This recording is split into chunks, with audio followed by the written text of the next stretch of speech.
Our next presenter is Mr. Bala Subramanian of UPS. I'll say very few words about him. He's a distinguished gentleman with a lot of experience. You have the bio in the program book. Bala is currently the EVP and Chief Digital and Technology Officer at UPS, a man of considerable experience who has worked at T-Mobile USA, Best Buy, Ericsson, a graduate of Duke Fuqua School, Master of Science in Electrical Engineering, and it's a pleasure to have him here today to share some thoughts. I, of course, have a bunch of questions for him, but perhaps I should give him the opportunity to say a few words first. Welcome, Bala. John, thank you. Namaste and namaskaram to everyone listening from India and also in the US. It's just a pleasure to join you. I mean, Georgia Tech, we've actually worked. We are one of the closest. You're our closest partners, John, from an organizational perspective. In fact, my lead for operations technology is a alum of yours. And our board member just got recognized, Rod Atkins. I don't know if you remember. So he is actually recognized in Georgia Tech too. So we have a very deep connection. It's an incredible program. I'm very proud of what you actually do for the state of Georgia, the city of Atlanta, and we are here to partner with you. And we do some of the investments there too. So we're quite excited to actually have the partnership with you. This is a great opportunity to talk about technology and AI. I come from India. When I came here, I've never sat on an airplane. I've never been to an airport. That's how my journey started in 1992. And I believe it's August 15th. I still remember that. And that's how I started my career. And I came here to the University of Oklahoma. Then I actually graduated. Then life actually takes you on. And here I am. And we just invested in India. We built a organization, technology center, John, and we have about 1,000 people in the southern district of Tamil Nadu in India, in Chennai. And we're continuing to grow. I think the thing that we are trying to do is our approach is not about low cost in India. It's more about we go where the talent is. And the way we are thinking about talent across the world is when India sleeps, US is awake. And then we get like instead of just having like an 8-hour workday, we do about like 15-hour workday. And we also go from a 5-hour work week to about a 6-hour work week just because of the time zone. So we have development centers in Europe, in US, and also in Asia, which is in India, and that's how we are actually bringing things together. So we're quite excited, and then I look forward to our conversation. So thank you for the opportunity. Thank you. It's great to have you with us to share some questions. So I've prepared a few questions, if I may.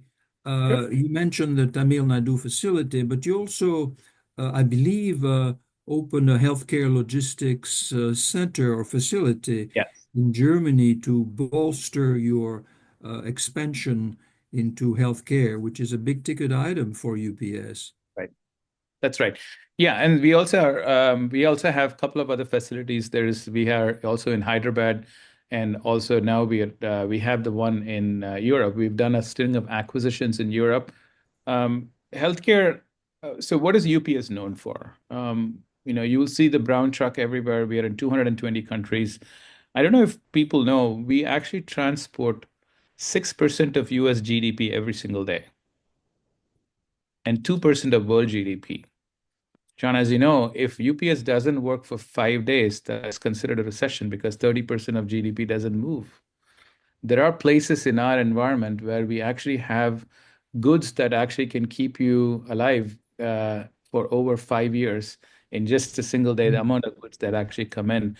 And we are in 220 countries. We actually have over 500,000 people. At any given, we are the seventh largest airline. At any given time, we have at least 50 to 100 flights that's still on the air. So the scale of us is very, very large. But what we do uniquely, John, is really about complex logistics. Like I don't know if you know, for the Atlanta Zoo, we actually shipped a panda bear from China to Atlanta Zoo. Think about complex logistics. So we can pretty much do anything.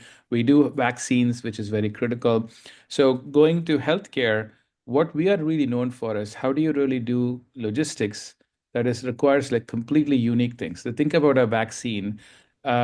These things have a shelf life. If you get it out in the outside, it's like less than um, 1 hour. So you have to be able to sort it, pack it, make sure that you're able to move it into the cold storage within 1 hour. That means that everything has to work very seamlessly. We also do a lot of things. For example, one of the things which is very close to me is we had an emergency cancer drug for a child who was in operation in Dallas, and we had to get this drug from California, and we did it under 4 hours. Like especially how long it takes to really get things to the from California to Dallas. That's all we took. We air dashed it directly from our facility in Dallas to the children's hospital so the child can have the cancer drug.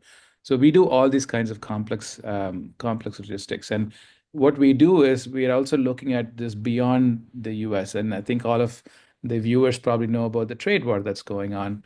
Because when trade wars go on, it doesn't mean trade stops, commerce doesn't stop. So the trade lanes shift. So our ability to be in places where the customers are is one of the things that we actually look for right now, right? Um, so that's kind of how I see it. It's a very critical thing for us with healthcare. It fits very good with our portfolio, things that are very difficult for people to do. We are there to actually help with it. I wanted to thank you. These are impressive examples that ring a bell for most of us. I wanted to move, if I may, to the field of technology, emerging technologies. Of course, the conference, as you know, was focused in large part on artificial intelligence, generative and agentic artificial intelligence. I'm wondering, from a perspective of UPS at this point in time, because things evolve and change, do you consider these technologies worth the risk, not only in terms of training, but in terms of supply chain, in terms of finding creative solutions? You have noted a few. And of course, this is your bailiwick, this is your wheelhouse par excellence. So I wanted to give you a chance to say a few words about that. Yeah, I mean, it's everybody talks about AI right now, right? And Gen AI. Yeah. And here's how I see, I'm going to use a very simple example to see how I think about AI and Gen AI. We've been working on AI. In fact, our UPS trucks will never do a left turn. We only do two rights because if you do a left turn, you actually lose a lot of time. So if you do two rights, you actually it's almost equivalent to a left, right? So we do a lot of these things, and it is this something we are very known for because this is also based on AI. Because every minute we save actually is equivalent to millions of dollars of reduction. It also saves on the gas and everything else. So we've been using AI for quite some time. Just like internet was existing before browsers, AI was existing before Gen AI. I think Gen AI democratizes AI, just like internet was democratized by the browser. So, that basically opened up a completely different thing because it was for the mass market. And I feel like Gen AI is kind of that area. I'm sure in Georgia Tech, John, you do a lot of research on, cognitive register chain, it's called chain of thought reasoning and others. Even before this became popular, now it's actually getting to be much more at scale, especially with LLMs. Not only, so the question about whether we are actually using AI, I'm all in. Not only are we all in, we're actually been using it for quite some time, and we're actually seeing some good results. If I can step back and tell you about how I think about the world of AI, it's not for us, there are three buckets we look at, three pillars. The first one is AI could be used for efficiency purposes. Like, can I make you write your email more efficient? That's a very simple thing to look at. I think a lot of people will do it. In fact, most of the AI use cases, we are all trying to look at can we actually reduce the time? Can we make your life easier? Um, then we can actually use the next pillar is called effectiveness, which is basically can we effectively transform the processes we use so that AI could be actually helping you to kind of think through, and that's where agentic AI and others come in. Can it actually start to do what a human being does with a chain of thought reasoning and others so that it can do jobs much more effective than a human being? And the third one is innovation. Could we fundamentally start to get new ideas and new capabilities for the business using AI? And the second one, I'll give you a simple example. We all do procurement, John. I'm sure that you do procurement too. And there's a set of things that you do. You actually ask for a bid, you find out what you want, you ask for an RFP, you go through the process. This is a mechanical process, even though a human is doing it. Why can't you automate it? Why can't we look at an RFP? And then if you look at the contracts, 80% of the contract is very much consistent. Your T's and C's are consistent. What you need is consistent. Your SLA is consistent. You can actually have a AI be able to do that entire process we call from source to pay. That's an example we can actually use. In the operations, like when we do sortations, there are things that we do on a regular basis. Like we have to dispatch our drivers every single day in the morning. They come in the morning, they get their agenda, and they actually go to every single location. Why can't we use an AI to do it? Right? So those are the things we're looking at. And when I use an AI, now all of a sudden what we can do is I know that there is a bad weather, then I can have the AI start to think smartly about what is the best route for the drivers to be able to go do it. Those are the things we can do for effectiveness. Efficiency play is very different. For us, it's more about how do you fundamentally transform the way we work? Like we are looking at our logistics industry and saying, what can we do differently about the logistics industry that is going to be changing, right? How can we think differently about being more closely connected with the customer? Because UPS is in the transportation management system. But if you look at supply chain, you have warehouse management, you have order management. What can we do with AI? And we use this technology called RFID to start to think differently about how can we add value to our customers on top of using AI to help us in a very clear manner. So that's on the innovation side. And another simple innovation is we are using agentic AI to kind of think differently about how we talk to our customers. So when you call us, when you want a delivery, we can actually call you back and say, hey, your delivery is within 20 minutes of your house. Would you like to? So in this way, you're not waiting for the delivery for the whole day to figure out when the person is going to show up, right? So we can actually give you that kind of data. You can also change your delivery from going to your house to a store. You can read out the delivery. Like one of the cool things we do, which is I think is very unique for us, is you let's say that John, you're supposed to be in Atlanta, you had an emergency, you're in New York. You want your delivery to be routed back. We can orchestrate that for you today. How did you use your AI to be able to do it? Those are the things we can do. So those are the three pillars I see, and we're working across all those three pillars. I wanted to, if thank you for that. I wanted to follow up, if I may, by asking you a question that's on the mind of a lot of CFOs. That is to say, how quickly do IT and you could say AI investments show business value? A lot of CFOs find that IT investments are slow in showing value. Is that your experience, or is this a notion that is not worth the time? Um, I think the answer is both. Like I said, when you do efficiency, you can simply do it pretty quickly, right? So you Yeah. can say, well, I'll give you an example on code assistant. You can use code assistant to do development and support your development staff. You can reduce your development staff by X amount of person. That's the bottom line for the CFO. But but that's okay. That you can do. So like Yeah. CFO can always say, hey, yeah, I can see this actually happen. But the real big hits, like innovation, the pillar I talked about, effectiveness, that takes Mhm. time. And usually I partner with, in fact, CFOs right on the other side, right? So I partner with them pretty closely. And we look at, okay, what are the low-hanging fruits that we can go after now? And how do we start investing in it for the future? Because you have to kind of do both. And it is more of like that is what we all do, right? So as a good CDTO and a CFO, frankly, with our CEO, we have to think about we have to make strategic bets that sometimes you have to nurture like a tree, and sometimes you have to make ensure that it actually works. What I use is a philosophy called MVP, where minimum viable product. We try something, it doesn't work, we go forward. So there is no ego in like I have to make sure everything needs to work. And any large program, the fallacy is you have to wait till the end. I respectfully will submit that there are things that you can see as interim deliverables to see is it really on the right path, and be willing to say, you tried it, it doesn't work, keep moving on. Uh, of course, UPS is a very old company. It's almost the same age as Georgia Tech within one generation.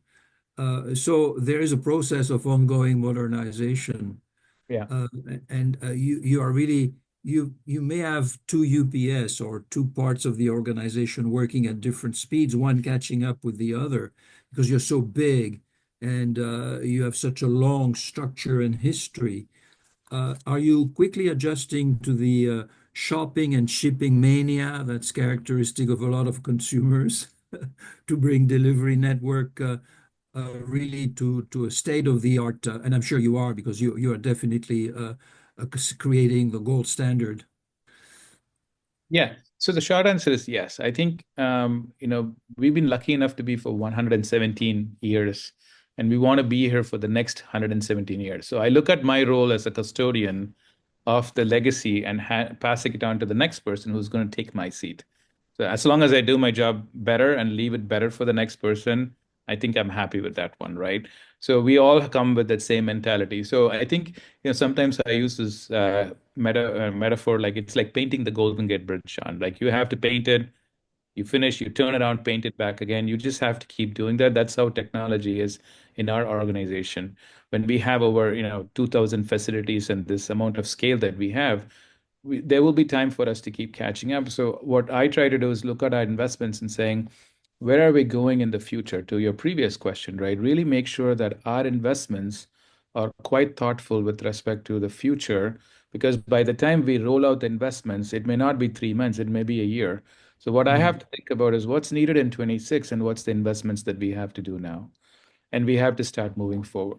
So one of the amazing things about UPSers is our culture is once we align, we will go take any hill. Our ability to rally this team to go do things that is very unique to our company, which I would submit to you. So we have to be very clear about what we want to go do and when do we go execute towards that. So the answer to your question is that you have to kind of that's what we all pay to do, right? How do you really place the bets to really make value? And what I look at technology is not from a systems perspective. I look from a business and a customer perspective. What are the problems you're solving for customers? How does it create business value? And how do I use technology to leverage and accelerate that business value, thereby delighting our customers? And in some cases, it may be like a duck, in the and on top of the water, it looks pretty calm, but it's paddling furiously. Maybe there are certain things that I may have to do it with some legacy systems. I think that's the mindset we have. Not everything needs to be changed, but be very tactical about what really adds value for your customers. You have an incredible on-time delivery rate of, if I recall, I think it's 97.5. Yes.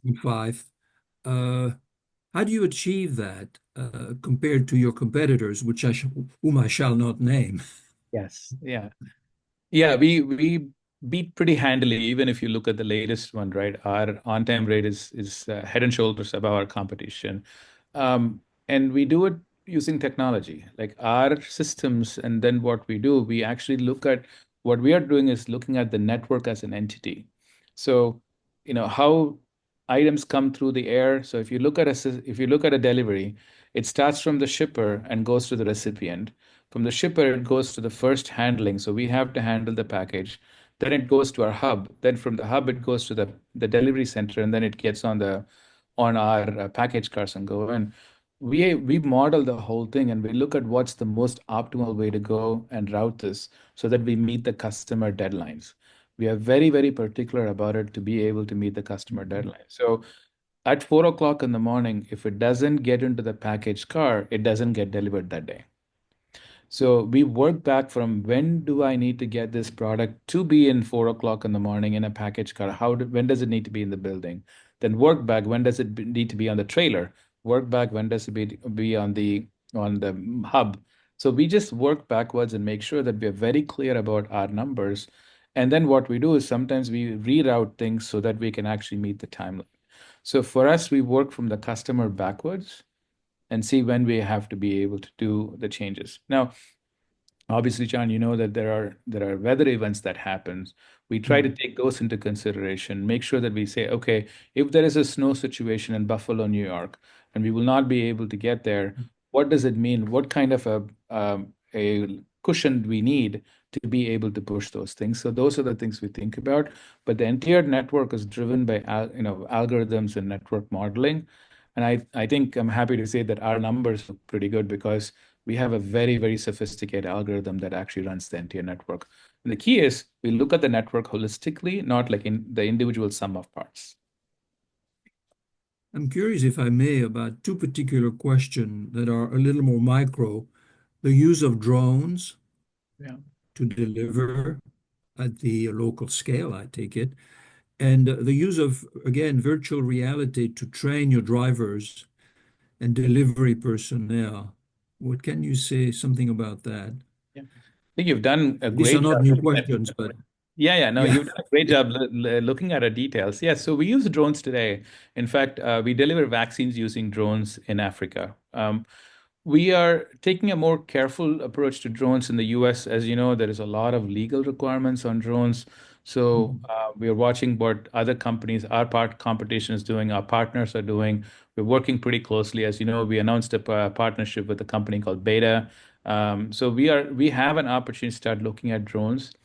At this time, what we are focused on is, where does the drones fit into our map? To us, it's a delivery mechanism.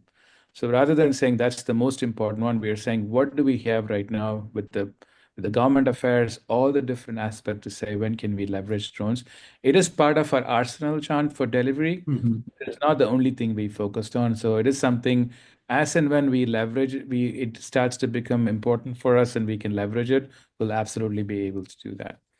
On the virtual reality, it's absolutely critical, right? So we have our pilots go into this. We have a beautiful base in Louisville when we have to train our pilots every time. So they actually use virtual reality.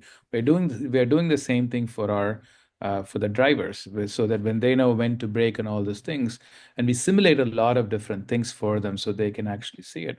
Because for us, safety is everything, right? It is incredibly important for us, safety in our facility, for our drivers. That's why we have a lot of focus on this one. So the virtual reality is helping us to simulate things so that the drivers actually know how to react. As you know from firefighting mentality, right? Sometimes when you're training, Mhm. sometimes it's better to react rather than to think when you have a situation. That's kind of how we think about these things.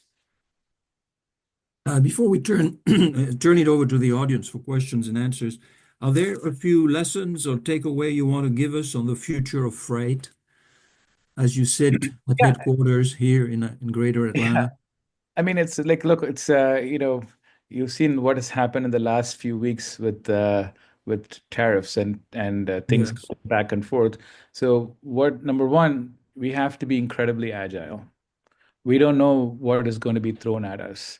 And we can either complain about it or we have to be agile and take it as an opportunity. So we look at every challenge that has been thrown at us as an opportunity, and we have to be able to do that. So that's the first lesson, right? So our network and our entire system, the way I'm looking at this, is a bunch of Lego blocks. If I build it as a Lego block, whether I have to make a transformer or I have to make a Barbie doll, it doesn't matter to me. It has to be the network has to morph itself so that it can actually be there. So that's one of the things we're doing with the network because we have to be able to move and with the AI and everything else, the changes that we are seeing in our environment is much faster. And remember, it's not just about trade. Trade is Yeah. Yeah. there is politics on top of it, there is weather on top of it, there's a lot of nuances for trade. And one thing I think you and I can be very confident, trade is here to stay. How the trade happens is Mm. going to be mood based on all the different macroeconomic factors and socioeconomic factors. And we have to be ready to do it. So flexibility is the first thing we've learned. The second thing is learn, be humble, right? Learn from everyone else. Like figure out like how do we partner with universities such as yourself. Give the problems and let the answers actually come back and leverage it and be very nimble in accelerating and trying certain things and then finding out what has to happen. One of the things we are doing right now is we use the first principles, right? Ask a question, but challenge the question and the assumptions that we have. For example, do we need sortations to be for a particular time? Why? What if it's different? What happens? So I think it fundamentally starts to open that picture of what we do as an organization. And the third one is like, our CEO actually says this, right? If you want to predict the future, John, you have to create it. So what we are trying to do is when we talk about healthcare, when we talk about decisions we made, like, our strategic shifts we actually announced, like our partnership with Amazon, when we talk about SurePost, we are making those decisions ourselves because we want to create a future because that's the best way to predict the future. Thank you. We had, in fact, a question from the audience, uh, which I think you have answered already. Would you elaborate on how geopolitical risk play a role in UPS's technology deployment around the world? I think you have already given us some elements, but you might want to say a few more things if you wish. Yeah, and when we deploy technology, like for example in Europe, we work with the Works Council in some of the countries, right? We have to get the approval before you do technology. Similarly, if you look at Asia, there is certain specific things. So every country has a different one. I'll give you one interesting factoid, right? We have to deal with brokerage and cross-border. We have a phenomenal technology that we've been able to do. So, John, I think I'll give you a simple example, right? So, the pants that we wear are called trousers sometimes. They're called Mhm. pantaloons sometimes. They're called as slacks sometimes. But remember, in customs, they get Yeah. stopped. If you Yeah. don't use the word pants, you can't get in. So now that imagine all the permutations, we have about 158 million permutations of words that we have to figure out and Yeah. be able to connect it so it can go through customs. And this keeps changing all the time. So with the tariffs, 2 weeks back, it's like stop everything in the border. 24 hours later, nope, we're going to hold it for de minimis, right? So all these Yeah. things will happen. So we have what we try to do is not predict what's going to happen with geopolitical situations. What I Yeah. focus on Yeah. is are we being flexible? And that's what we look for. Thank you. I teach import management, so I was quite fascinated by your answer and the de minimis part, Yeah. which has popped up again. One last question before we let you go. I know your schedule is tight. Amit Jain asked the question, anything that you picked up from DHL, Amazon, FedEx, and USPS? Uh, Anything We're they picked picking up up. from you, I should say. Yeah. Well, I should say we want to pick up a lot of their customers so that we can actually, grow our market share. Yeah. But what we pick up, listen, we Yeah. first of all, there are two things I would say. One is I look at them quite a bit, but I focus on what can we do for our customers because our unique, not everything is the same. Like DHL may have a different approach to logistics than what we do. We focus on complex logistics, we focus on healthcare. So we want to make sure that we are able to deliver that. We focus on small and medium business in the US. So we are trying to make sure that we are looking at it. I look at them like how are they leveraging technology? Because there is nothing wrong in learning from everybody, right? The best thing about the world is it teaches us every single day. So we look for what they have done. How are they actually working on it? I look at the customer experience. I see how their customer experience is, so we can actually combine those things together. So yeah, so it's in this world, like you're not by yourself. You have to learn from others, and the more you're able to bring in, the better we can serve our customers. Well, thank you so much. I think we have reached the end of our session. We look upon UPS as a living classroom for us at Georgia Tech, and I'm sure that's true of many other universities and research centers. We're very grateful for your time, sharing your insights, and hope to have the opportunity to meet you in person. And I'm sure you visit the Tech campus once in a while. Yeah, I look forward to it. And thanks, John and Annie and others for having us over. This is a great opportunity. Yes, I would love to see you. Whenever I think about coming to your place, the traffic just makes me feel like I have to Yes, leave one day earlier to come and see you. I'm afraid you're right. But I think we have to do the reverse, but we face the That'd be same great. problem. Yeah. All right, So very this is a nice. great medium. The Zoom medium is, after all, a pretty good one. Yeah, Thank you kindly for your time and Thank your you. insights. Appreciate your participation. Looking forward to staying in touch with you for our future events. sounds good. Thank you so much again. Take care. Have a great day. Bye bye. Bye. Cheers. With